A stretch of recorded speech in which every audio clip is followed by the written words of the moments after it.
Minus root to. फिर दूसरा factor दिया है x माइनस रूट टू, तो इक्वल के बाद क्या बन जाएगा x प्लस रूट टू। जल्दी बताओ जरा क्या बन गया ये, x minus root two into X plus root two क्या बन जाता है a minus B into A plus A square minus B square, तो ये x का स्क्वायर माइनस टू। अब आप लोगों ने इस पॉलिनोमियल को इससे डिवाइड करना है, समझ आ गया, इस पॉलिनोमियल को इससे डिवाइड करना है, जो भी आपका क्वोशंट आएगा वो एक क्वाड्रेटिक फॉर्म में आएगा, उसकी मिडिल टर्म स्प्लिट करनी है। तो आओ जी पहले डिवीजन शुरू करें। तो जब आप फर्स्ट पॉलिनोमियल को सेकंड पॉलिनोमियल से डिवाइड करने की होती है, ये फर्स्ट पॉलिनोमियल है 2x की 4 7x cube 19x square minus का 14x प्लस 30, उसको डिवाइड करना है x स्क्वायर माइनस 2 से। तो अगर आपको डिवीजन नहीं आएगा तो आप लोग आगे कुछ नहीं कर पाएंगे, समझ आ गया नाम यार। तो डिवीजन ध्यान से देखो, सबसे पहले यहाँ पे x स्क्वायर है, यहाँ पे x की 4 है, यहाँ 1 है, यहाँ 2 है, तो पहले 1 को किससे मल्टीप्लाई करेंगे 2 बन जाए 2, और यहाँ पे x की स्क्वायर है, यहाँ पे x की 4 है, किससे मल्टीप्लाई करेंगे x की 4 हो जाए, x की 2 को किससे मल्टीप्लाई करोगे x की 4 हो जाए x की वजह से, हो गया। तो क्या करेंगे, हमने 2x स्क्वायर को मल्टीप्लाई कर दिया, फर्स्ट टर्म को फर्स्ट टर्म से कंपेयर कर लिया, अब इसको इससे मल्टीप्लाई करो, इसको इससे करो, दोनों को यहाँ लिखो। अब 2x स्क्वायर को अगर 1x स्क्वायर से करेंगे तो 2 into 1 2, x square into x square 2x की 4, 2x स्क्वायर को माइनस 2 से किया माइनस 4x स्क्वायर, अब x स्क्वायर की x स्क्वायर टर्म आएगी, ये नेगेटिव हो गया, ये पॉजिटिव हो गया, ये कैंसिल हो गए।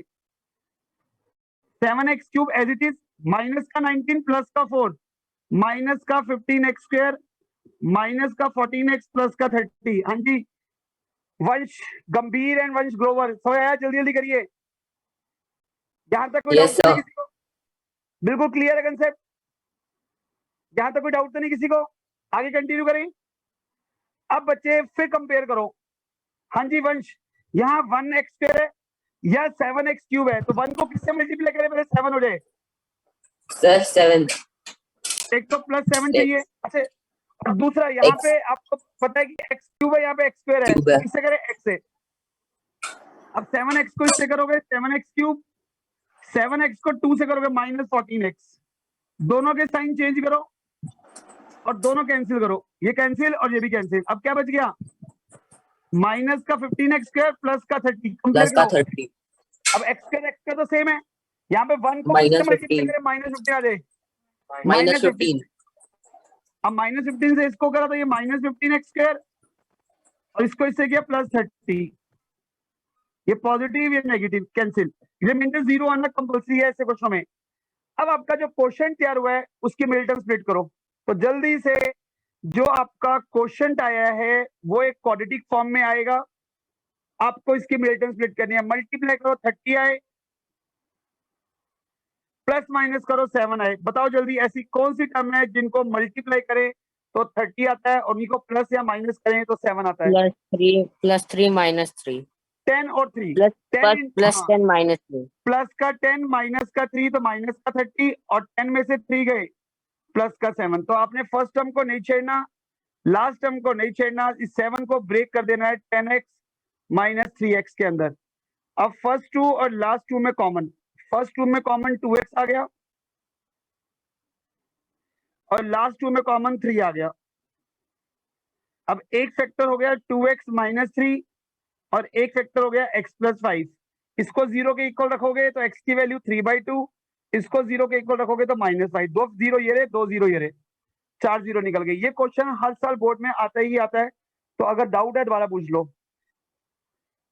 ज्वेल आपका ठीक था ये क्वेश्चन? Yes sir. स्टूडेंट जल्दी से नोट डाउन करिए, मैं आपको बाद में बता रहा हूँ, किसी भी स्कूल का जो पेपर हो रहा है उसको मजाक में मत लेना। अगर आप चाहते हैं आपकी परसेंटेज आए तो इस समय जितने भी स्कूलों के पेपर होते हैं उनकी हार्ड कॉपी निकालो और एक एक पेपर को सॉल्व करिए। एक तो आपकी स्पीड भी तेज होगी और आप लोगों की बार बार वही कैलकुलेशन जो रिपीट होती है मिस्टेक वो भी रिपीट नहीं होगी। क्लियर हो गया तानिश, कोई डाउट तो नहीं है? अगला शुरू करें। मेहर, प्रणव, रिया, क्लियर है? Yes sir. Yes sir. चलिए जल्दी जल्दी नोट करिए फिर अगला शुरू करें।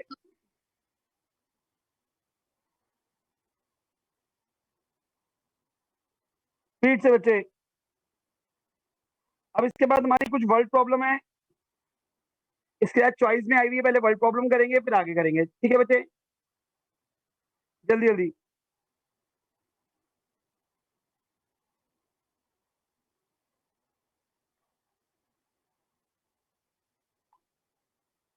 हाँ जी, करें आगे कंटिन्यू।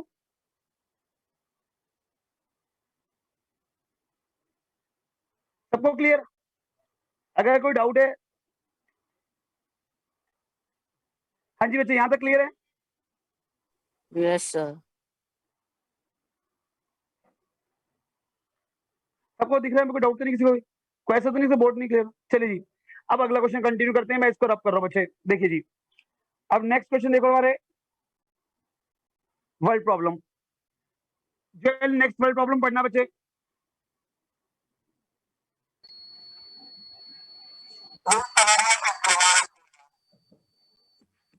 हाँ ज्वेल, नेक्स्ट वर्ड प्रॉब्लम पढ़ो बच्चे। Right. मिला सबको? हाँ कोई नहीं। A motorboat can travel 30 kilometer upstream and 28 kilometer downstream in 7 hours. It can travel 21 kilometer upstream and return in 5 hours. Find the speed of the boat in still water and the speed of the stream. Good. तो आपने क्या देखा question के अंदर, जब भी बात downstream और अपस्ट्रीम की होती है बच्चे, तो बात आपने ये बात नोटिस करनी है कि अगर आपको दोनों स्पीड गिवन नहीं है, ना तो आपको बोट की स्पीड गिवन है ना ही आपको स्ट्रीम की, तो ये क्वेश्चन है लीनियर इक्वेशन टू वेरिएबल का। बट अगर दोनों में से कोई भी एक स्पीड गिवन है तो ये क्वेश्चन है क्वाड्रेटिक का। ये बात क्लियर है? डाउट है बच्चे? जल्दी बताओ। तो सबसे पहले यही नोट करो, इस क्वेश्चन में दोनों स्पीड मिसिंग है या एक स्पीड। अब क्वेश्चन में दोबारा पढ़ता हूँ।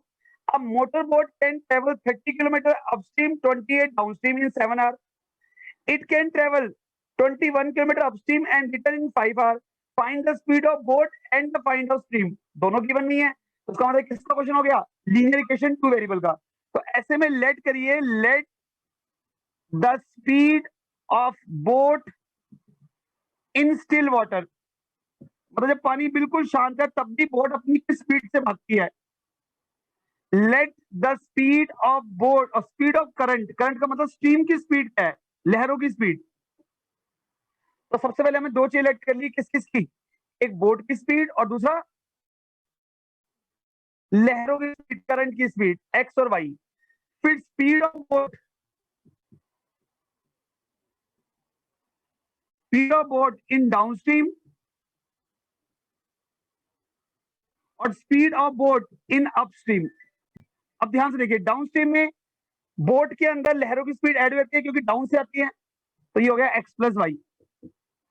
और अपस्ट्रीम में बोट में से लहरों की स्पीड माइनस हो जाती है। ये बात समझ आई कि नहीं आई? जल्दी बताओ। हाँ जी, ये चार चीजें क्लियर है? जब भी क्वेश्चन आता है आप लोगों का डाउनस्ट्रीम और अपस्ट्रीम का, आपने चार करनी है, बोट की स्पीड, स्ट्रीम की स्पीड, अपस्ट्रीम में स्पीड और डाउनस्ट्रीम में स्पीड। कौन कौन चार चीजें लेट करनी है? बोट की स्पीड हमेशा एक्स, डाउन की अपना स्ट्रीम की स्पीड वाई, डाउनस्ट्रीम में स्पीड एक्स प्लस वाई और अपस्ट्रीम में एक्स माइनस वाई। अगर ये दोनों चीजें नहीं गिवन तो क्वेश्चन है लीनियर का, और अगर इन दोनों में से एक स्पीड नहीं गिवन तो ये क्वेश्चन है क्वाड्रेटिक का। अब हमें इस क्वेश्चन में टाइम दिया हुआ है, टाइम के अकॉर्डिंग इक्वेशन बनाएंगे। सबसे पहले कह रहा है एक मोटर बोट अगर 30 किलोमीटर अपस्ट्रीम में गए, 30 किलोमीटर डिस्टेंस दिया हुआ है, और फिर डाउन स्ट्रीम में वापस आए 28 किलोमीटर, तो आपको टाइम लगा 7 आवर। तो आपको सबको पता होना चाहिए कि टाइम का फॉर्मूला क्या होता है। टाइम का फॉर्मूला क्या होता है? साइंस में पढ़ा होगा, डिस्टेंस अपॉन स्पीड। और इस बार डिस्टेंस ट्रेवल किया 30 और अपस्ट्रीम में स्पीड होती है क्या? X minus Y. तो ये होगा time taken in upstream. Downstream में टाइम निकालने का डिस्टेंस है 28 किलोमीटर और डाउनस्ट्रीम में स्पीड क्या होती है? X plus Y. तो ये क्या निकला? Distance upon speed, time. तो ये किसका टाइम आ गया? डाउनस्ट्रीम का। ये किसका टाइम आ गया? अपस्ट्रीम का। दोनों को प्लस किया, टोटल टाइम हमें क्वेश्चन में दिया हुआ है 7 आवर। ये बात समझ आएगी नहीं? पहली क्वेश्चन। तो टाइम के टर्म में अगर इक्वेशन निकालनी है तो time taken in upstream, time taken in total time taken. तो टाइम का फॉर्मूला क्या होता है? Distance upon speed in downstream, distance upon speed upstream और टोटल टाइम। स्पीड देखो अलग अलग लिया है, अपस्ट्रीम में स्पीड एक्स माइनस वाई और डाउनस्ट्रीम में स्पीड एक्स। अब सेकंड इक्वेशन में कह रहा है अगर आप जाते हैं 21 किलोमीटर अपस्ट्रीम, फिर भाई 21 किलोमीटर अपस्ट्रीम गया तो 21 डिस्टेंस हो गया, स्पीड होगी एक्स माइनस वाई। और वापस आता हूँ सेम जगह पे, तो 21 किलोमीटर वापस आऊंगा डाउन स्ट्रीम में, तो मेरे को लगते हैं 5 घंटे। तो दो इक्वेशन बन गई, दोनों में कॉमन टर्म क्या आ रही है डिनोमिनेटर में। तो जब भी डिनोमिनेटर में वेरिएबल आता है तो मैंने कहा था कुछ लेट कर लिया करो आसान करने के कैलकुलेशन। तो दोनों में कॉमन टर्म आया x माइनस वाई, तो लेट कर लो ऐसे क्वेश्चन में, U और V. x माइनस वाई को u लेट कर लिया और 1/x प्लस वाई को v लेट कर लिया। तो भाई दो इक्वेशन कौन कौन सी कंस्ट्रक्ट होगी देखिए ध्यान से, 30u plus 28v equal to 7, 21u plus 21v equal to 5। अब इसको एलिमिनेट करने का तरीका बहुत सिंपल है, ठीक है जी, ये अपने आप करोगे, यहाँ पे मैं करके छोड़ रहा हूँ जल्दी जल्दी, क्वेश्चन नोट करिए, इसको कंप्लीट खुद करेंगे, सिर्फ आपको एलिमिनेट करना है, कोई मुश्किल नहीं है।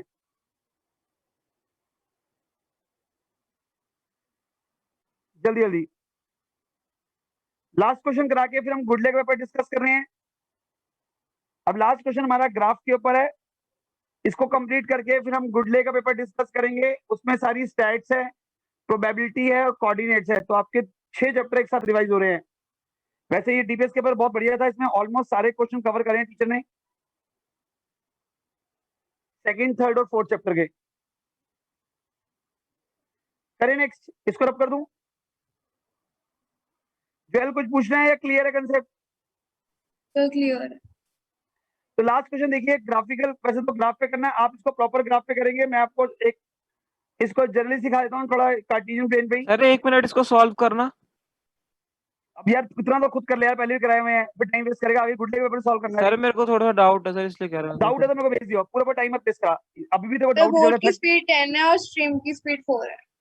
बस उसने बता भी दिया आंसर, तो सॉल्व हाँ तो जी कर। सर, ठीक है, आगे सर मेरा सही है। चलिए चलिए गुड रब कर दूं, साहिल का हो गया जी। चलिए जी अब नेक्स्ट देखिए, अब लास्ट क्वेश्चन है आप लोगों का ग्राफ का। तो सबसे पहले मैंने कहा था कि अगर ग्राफ में सही ढंग से पॉइंट लेने हैं तो एक बार x को 0 एक बार y को 0 लो, उससे क्या होता है एग्जैक्ट ग्राफ बनता है। तो देखिए नेक्स्ट क्वेश्चन क्या है हमारा, अब आप लोगों को इसका पहले ग्राफ बनाना है, फिर एरिया भी फाइंड करना है। तो हमारे पास दो इक्वेशन है, एक है 2x plus Y equal to 6 और एक है माइनस का 2y प्लस का 3x इक्वल टू 2।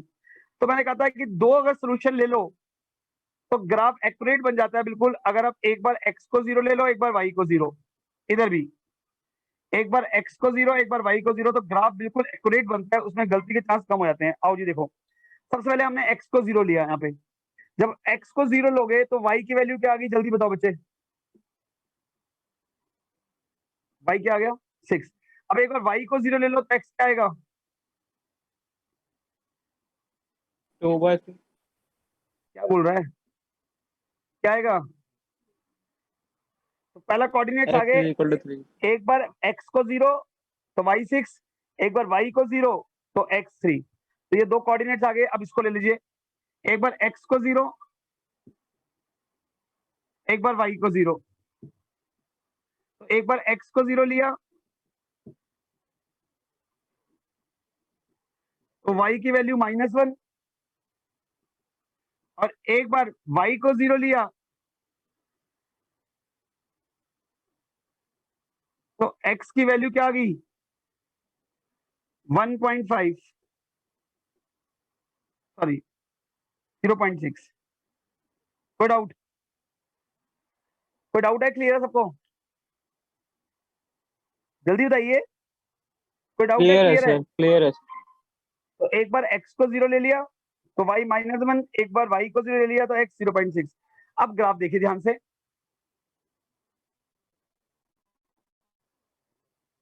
ये हमारा एक कार्टेशियन प्लेन है, इस कार्टेशियन प्लेन पे हम लोगों ने x की मैक्सिमम वैल्यू जा रही है 3 तक, हम 1 2 3 4 5 6 और y की वैल्यू -4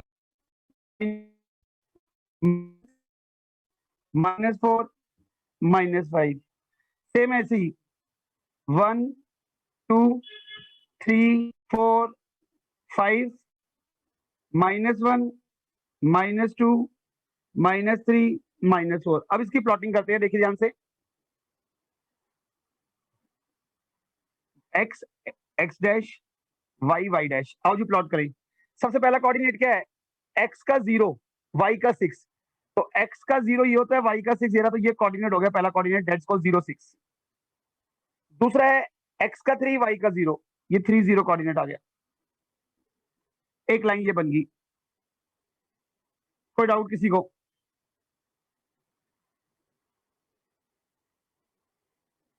तो हमारी एक लाइन बन गई जिसका नाम है 2x plus Y equal to 6 की।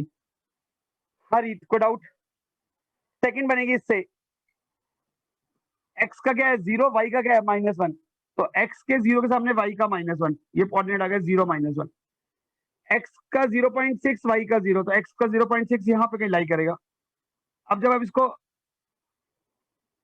एग्जैक्ट इंटरसेक्ट करोगे तो कुछ इस टाइप की इक्वेशन तैयार होगी। कोई डाउट बचे? यहां तक क्लियर है सबको?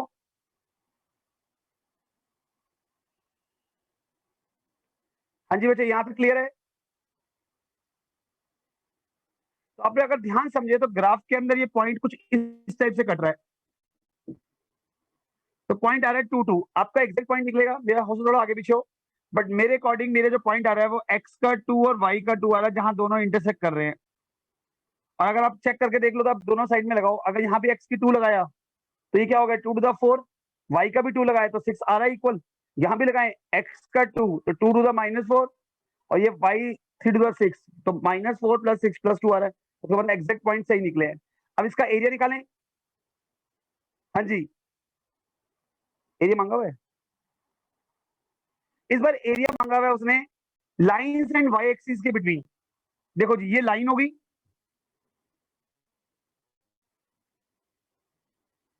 ये लाइन, और ये वाई एक्सिस होगी, इसके बिटवीन एरिया मांगा हुआ है। शुरू करें। तो इसके बिटवीन एरिया निकालने के इसका नाम डाल लो ए बी और सी। ज्वेल क्लियर है? Yes. ज्वेल ए बी सी का जब एरिया निकालेगी बेटा तो ये आएगा हाफ, बेस हो गया बीसी और हाइट होगी एम। बीसी की जगह तो लगा दे बेटे, कितने यूनिट है ये 5 यूनिट, तो यहाँ तक 6 यूनिट तो यहाँ तक हो गया, 1 यूनिट नीचे भी है 7 यूनिट, 6 यूनिट तो यहाँ से यहाँ तक है, ओ से सी तक, हमें तो बी से सी तक निकालना है यहाँ से यहाँ तक, तो 7 यूनिट हो गया। नींद आ रही है बेटे शिवम गंभीर? अच्छा जी, और यहाँ से यहाँ तक कितने यूनिट है ये रीत, कितने यूनिट है 2। तो आपने क्या देखा, टोटल आंसर कितना आ गया 7 स्क्वायर यूनिट। सही आया था तेरा ज्वेल? तो मैंने इससे पहले वाला क्या था, ऑप्शन में था ना। अच्छा चलिए, जिन बच्चों का नहीं है ये नोट कर लीजिए, तो उसका आंसर 7 स्क्वायर यूनिट आया, फिर भी आप नोट कर लो ज्वेल, ठीक है बच्चे? तो आज ये हमारा पेपर पूरा कंप्लीट हो गया, तो मैं आपसे बार बार रिक्वेस्ट कर रहा हूँ कि सारे क्वेश्चनों को एक बार दोबारा करना और हार्ड कॉपी निकाल के, क्योंकि यही क्वेश्चन ऑलमोस्ट एग्जाम में रिपीट होते हैं हर बार।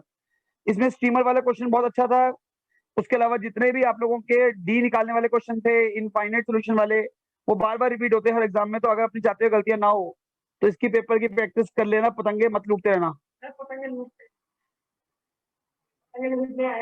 यहाँ तक क्लियर हो गया सबको?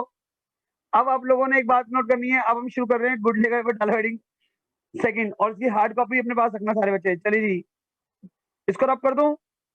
साहिल अरोड़ा नोट कर लिया? Yes sir, yes sir. Tanishka, Riya, Pranav, Mehar Singh, Yes, sir. चलिए जल्दी से नोट करिए, मैं इसको रब कर रहा हूं। और अब डाल लो हेडिंग गुडले स्कूल का पेपर, जिसके अंदर आप लोगों के आगे 3 चैप्टर और रिवाइज होंगे, क्योंकि उससे भी पॉलिनोमियल आया हुआ है, स्टैट्स आई हुई है, प्रोबेबिलिटी आई हुई है, और कोऑर्डिनेट्स आई हुई है। तो उसका मतलब 3 चैप्टर आगे, 4 चैप्टर की रिवीजन आगे फर्दर होगी। देखिए जी, आओ स्टार्ट करें।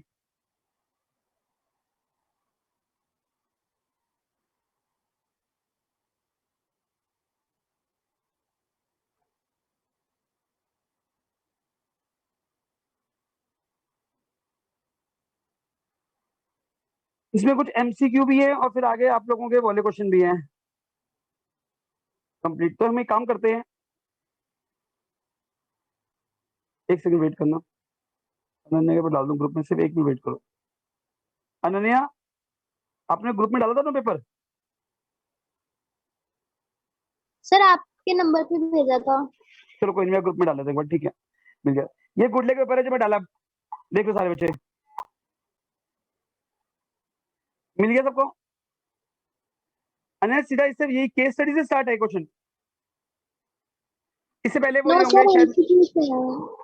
कोई नहीं, वो आपने शायद भेजे नहीं थे, कोई नहीं, उस वो जो एमसीक्यू हम नेक्स्ट क्लास में डिस्कस कर लेंगे। अभी सर फिलहाल हम, सबसे पहले एमसीक्यू से स्टार्ट है। मेरे पास है नहीं बच्चे, एक बार एमसीक्यू भेज दो दोबारा। Okay sir. बेटा ये जो आपने भेजे ना अश्मीत, सर मैंने पीडीएफ भेजी सर, उसमें पूरा पेपर है। आप जब ये पीडीएफ खोलते हैं ना तो उसमें वो मांगता है बेटा वेबसाइट अपना, सॉरी, तो ईमेल आईडी, तो ईमेल आईडी सर कुछ भी, सर कुछ अच्छा। नहीं, सर कुछ भी लिख दो, 1 2 3 4 कुछ ठीक है। भी लिखकर बस gmail.com डाल दो। ठीक है बच्चे, तो हम ये 1 मार्क्स वाले एमसीक्यू बाद में डिस्कस करते हैं अभी, क्योंकि उसमें टाइम लगेगा। हम सीधा पहले जो हार्ड कॉपी हमें दी हुई है, हम पहले उसको शुरू करते हैं केस स्टडी से। तो सारे बच्चे सबसे पहले केस स्टडी निकालिए, क्वेश्चन नंबर 8 हम वहीं से स्टार्ट करेंगे। तो केस स्टडी में आपने नोट करा है कि आपके पास एक पाई चार्ट है, इसे पाई चार्ट कहते हैं, सर्कुलर डायग्राम, जिसके अंदर आप लोगों को कुछ सेक्टर दिए हुए हैं। सेक्टर मतलब कुछ पोर्शन कवर कर रहा है, जिसमें कुछ है ब्लू कलर जिसको 72 डिग्री से रिप्रेजेंट करा गया है।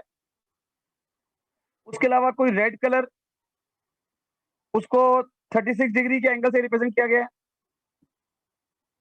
इसके बाद येलो, उसको भी आपको 72 डिग्री से रिप्रेजेंट किया गया है।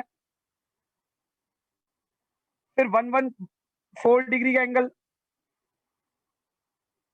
144 जिसको ऑरेंज से रिप्रेजेंट करा गया है। और लास्ट है बच्चे आपका ग्रीन, जिसको रिप्रेजेंट किया 36 से। अब सारे बच्चे बिल्कुल ध्यान से देखना, ये जो अलग अलग सेक्टर है ये अलग अलग एंगल को रिप्रेजेंट कर रहे हैं। हम नीचे से क्वेश्चन पढ़ेंगे। अब यहां तक क्लियर है सबको? तो सबसे पहले आपने देखना है कि टोटल एंगल कितने डिग्री का बन रहा है। तो आपने देखा कि 36 प्लस 72 प्लस 36 प्लस 72 प्लस 144 करोगे तो इसका सम आ रहा है 6 और 2 8, 8 और 6 14, 14 और 2 16, 16 और 4 तो है, तो 3 और 2 5, 5 और 7 12, 12 और 3 15, 15 और 7 आप लोगों का 22 और 4 26। तो 360 डिग्री का एंगल ये पूरा बनता है। ये आपको पता भी होना चाहिए कि हमेशा एंगल 360 डिग्री का ही होता है। अब अगर आप लोगों को इस सब एंगलों की प्रोबेबिलिटी निकालनी है तो आपका पता टोटल जो हमारी प्रोबेबिलिटी है वो 36 से 360 से निकलेगी, किसी भी एंगल की अगर प्रोबेबिलिटी निकालनी है। समझ आया बच्चे? डाउट है? अब जैसे पहले क्वेश्चन में कह रहा है find the probability of a being a colour red, तो जल्दी बताइए अगर रेड कलर की प्रोबेबिलिटी निकालनी है तो फॉर्मूला क्या होगा? रेड कलर का एंगल कितने डिग्री का है और टोटल एंगल कितने डिग्री का है? तो क्या आ गया आपकी रेड कलर की प्रोबेबिलिटी? 0.1। तो जल्दी से नोट करिए, इसका ऑप्शन हो गया ए। अब इसी के सेकंड पार्ट में कह रहा है what is the probability of favourite colour being blue और ग्रीन। तो जिसकी प्रोबेबिलिटी ज्यादा होगी वही आपका फेवरेट। ब्लू और ग्रीन दोनों की निकालनी है और मतलब प्लस होता है, तो हमें किसकी निकालनी है? ब्लू की भी और मतलब प्लस ग्रीन की भी। 0.3। तो ब्लू कितना है अगर ध्यान समझे? 72/360 और ग्रीन कितना है? 36/360। दोनों को प्लस करोगे 0.3 सर। 108/360 आ गया। यहाँ तक कोई डाउट तो नहीं किसी को? No sir. हाँ जी, पहले तो ये बात नोट करना सारे बच्चे कि जब भी क्वेश्चन में और लिखा है तो इसका मतलब ही होता है दोनों का सम। यहाँ तक क्लियर? तो इसका आंसर आ गया 0.3। नेक्स्ट करें, ऑप्शन नंबर कौन सा है? सी सर। हाँ गुड बच्चे, तो नोट कर लीजिए इसका आंसर है सी। हाँ जी, तो इसका ऑप्शन हो गया सी। क्या बच्चे वॉइस क्लियर नहीं आपकी?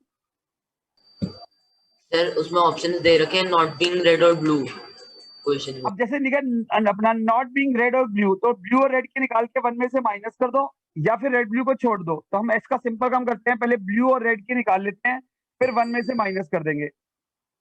तो हमने पहले ब्लू और रेड निकाली है। आपको पता है ब्लू कितना है यहाँ पे? 72 और रेड कितना है यहाँ पे? 36। अभी आपने इसका सम किया था तो आया था 108/360। कोई डाउट तो नहीं किसी को? ये ब्लू और रेड की है, हमें नॉट निकालनी है, उसको 1 माइनस कर दी। इसको सॉल्व करके 0.3 आया था अभी। तो अगर नॉट निकालनी है तो 1 में से माइनस कर दो। तो अगर लिखा है प्रोबेबिलिटी ऑफ नॉट, 0.3। नॉट को हम डैश से भी डिनोट करते हैं। अगर ब्लू और रेड का नॉट है तो इसका मतलब डैश। तो 1 माइनस कर दीजिए 0.7। समझ आया वंश? नॉट को हमने डैश से डिनोट कर दिया। ज्वेल क्लियर है? वमिका, अनन्या क्लियर है बच्चे? नेक्स्ट करें। अब इसमें कह रहा है सर लास्ट, ये आपने थर्ड पार्ट करवाया है ना?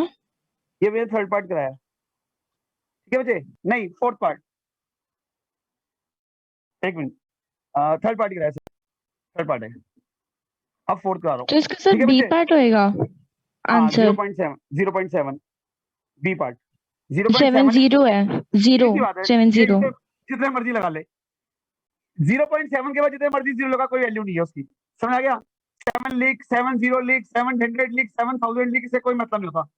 0 पॉइंट के बाद पहले नहीं होनी चाहिए जीरो, इसमें फर्क आता है। 0.7 के बाद जितने मर्जी जीरो लगा, उससे कोई मतलब नहीं है। 0.7 लिख या 0.70 लिख या 0.700 लिख, तब भी एक ही है। समझ आ गया? ये बात याद रखना, जिनको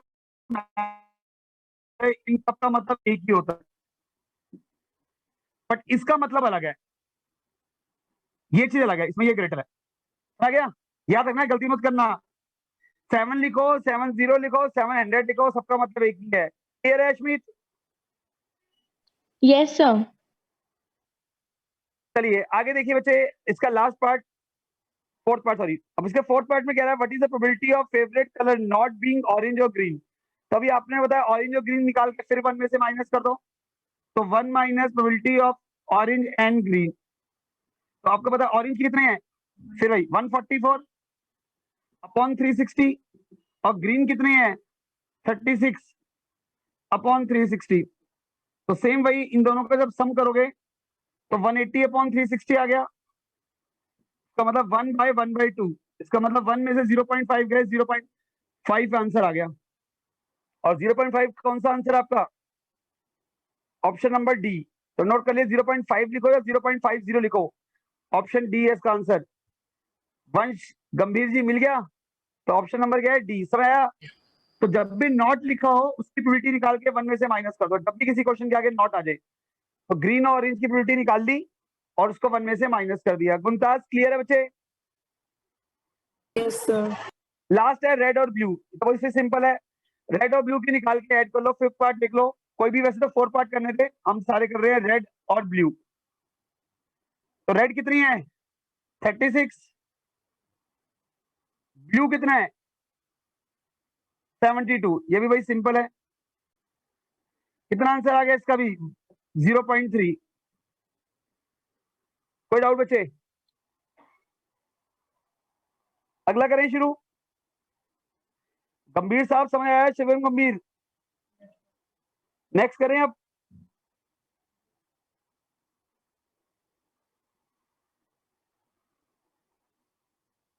अच्छा, ये भेजा है शायद part section A 1 to 7 question. हाँ ये मिल गया अगला, ये पार्ट, हाँ बी से पहले, ये केस स्टडी से पहले 1 to 7 क्वेश्चन भेजे हैं, फोटो है ग्रुप में। ठीक है ठीक है, इसे वो अगले पेज पे आई है। ठीक है ठीक है, हाँ नन्या है थी ये क्वेश्चन। देखो मैं आपको दोबारा भेज रहा हूँ, ये सेक्शन ए का है, डाला हुआ इसने। Yes, sir. ये देखो मैं दोबारा भेज देता हूँ उसको ग्रुप में एक बार। करिए जी अगला क्वेश्चन। Yes. जो भेजा ये अलग से भेजा है, ये भी है देखो।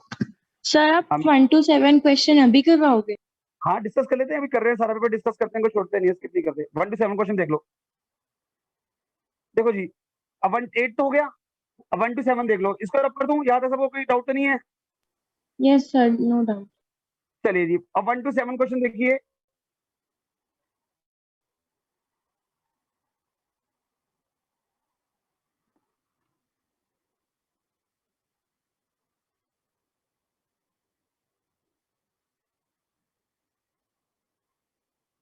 देख बच्चे, अब 1 to 7 क्वेश्चन के अंदर अगर आपने नोटिस करा तो फर्स्ट क्वेश्चन में बहुत सिंपल है, कह रहा है कि the sum of the zero of the quadratic polynomial आपको फाइंड करने हैं।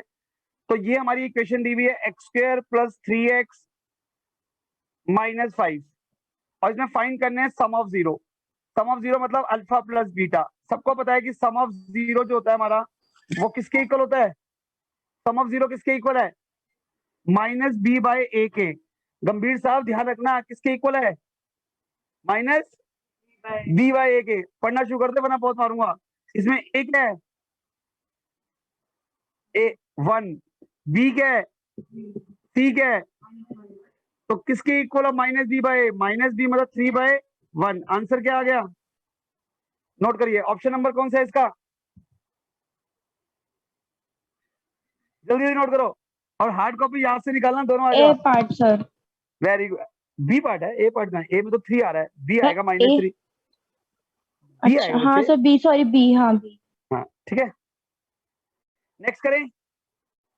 देखिए जी question number second, question number second में कह रहा है बच्चे द डिस्टेंस बिटवीन निकालना है 0.5 एंड 0-5। तो सबको डिस्टेंस फॉर्मूला आता है, ए बी के बीच में जब भी डिस्टेंस निकालना है कोऑर्डिनेट के अंदर, मैंने आपको फॉर्मूला लिखाया था, क्या होता है, x2 माइनस x1 का whole square plus y2 minus y1 का होल स्क्वायर। इस क्वेश्चन में x2 हो गया 0, x1 भी हो गया 0, y2 हो गया -5, y1 हो गया 5। अब आपने जब सॉल्व करा तो सर 0, पार्ट बी। हाँ जी बच्चे गुड, इसका आंसर 5 आ गया, 5 यूनिट। लेंथ कभी नेगेटिव नहीं होती, तो लेंथ हमेशा पॉजिटिव छोड़ा करो, कभी भी किसी चीज का डिस्टेंस और किसी चीज की लेंथ कभी भी नेगेटिव नहीं होती। तो उसका आंसर जो आएगा वो आएगा 5 यूनिट, ए ऑप्शन।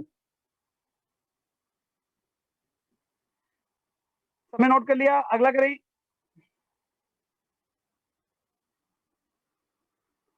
तो फर्स्ट क्वेश्चन में हमें सम ऑफ 0 निकालना था, और सेकंड क्वेश्चन के अंदर हम लोगों को ए बी की लेंथ निकालनी थी, जिसके कोऑर्डिनेट है 0-5 और 0-5। कोई ऐसा बच्चा इसको डाउट है, जल्दी क्लियर करिए। सर बोल बच्चे। सर वो जो बोलो। आपने x2 लिखा है वो गलत है, वो x2 -5 है। -5 दूसरे जो b पॉइंट है उसका x ठीक है, -5 है और y 0 हाँ है। हाँ -10, सही कह रही है तू बेटा। ये -5 और -5 -10 हो गया, -10 का स्क्वायर 100 हो गया, 100 का मतलब 10 यूनिट आ गया, सही कह रही है बच्चे। ऑप्शन नंबर कौन सा है, 10 unit. Sir D part. Good बच्चे, मंजीता पढ़ रही है, बाकी कोई बोलता ही नहीं है। देखो जी सबको क्लियर हो गया, करें नेक्स्ट। Yes sir. चलिए देखिए जी सारे बच्चे, नेक्स्ट क्वेश्चन।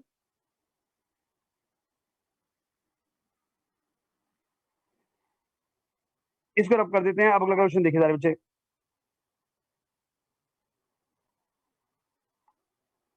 क्वेश्चन नंबर 3,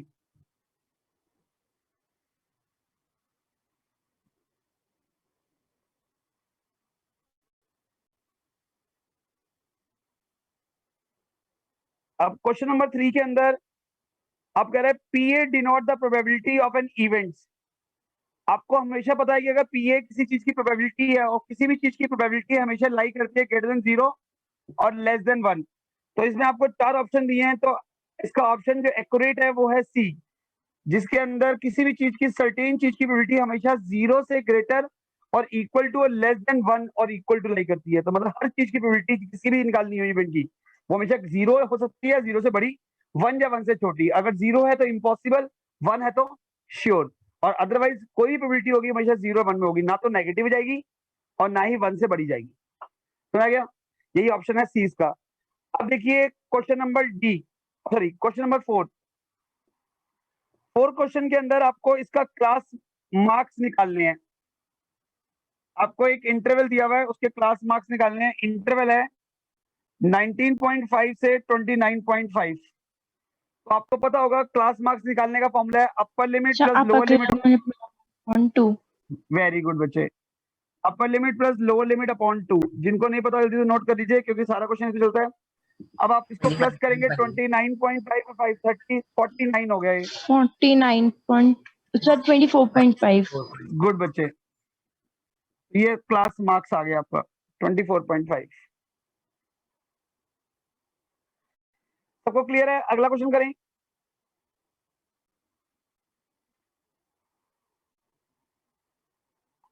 देखिए बच्चे, अब नेक्स्ट क्वेश्चन के अंदर आप लोगों को जीरो फाइंड करने हैं, एक क्वाड्रेटिक दी है तो आपको पता जब भी जीरो फाइंड करनी है तो उसकी मिडिल टर्म स्प्लिट कर लो। देखिए जी क्वेश्चन नंबर 5, इसी क्वेश्चन के अंदर आपको कह रहा है find the zero of the polynomial. Question number 5, find the zero of the polynomial.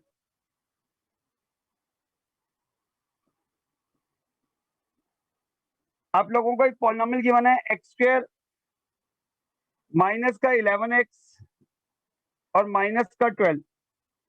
बताइए ऐसी कौन सी टर्म है जो मल्टीप्लाई करो 12 है और प्लस है माइनस सर का माइनस 12 प्लस 1। Very good. तो आप लोगों को पता है उसके फैक्टर हो गए माइनस का 12 इंटू 1 -12 प्लस 1 -11। तो हमने इसको ब्रेक कर दिया माइनस का 12x प्लस का 1x -12 में, इन दोनों में कॉमन, इसमें कॉमन आ गया x सो x -12 और इसमें भी आ प्लस गया 1। Very good. दो फैक्टर बन गए x प्लस 1 और x -12। तो इसको जीरो के इक्वल रखोगे तो x की वैल्यू -1 आ गई, इसको रखोगे 12, तो जीरो ऑफ द पॉलिनोमियल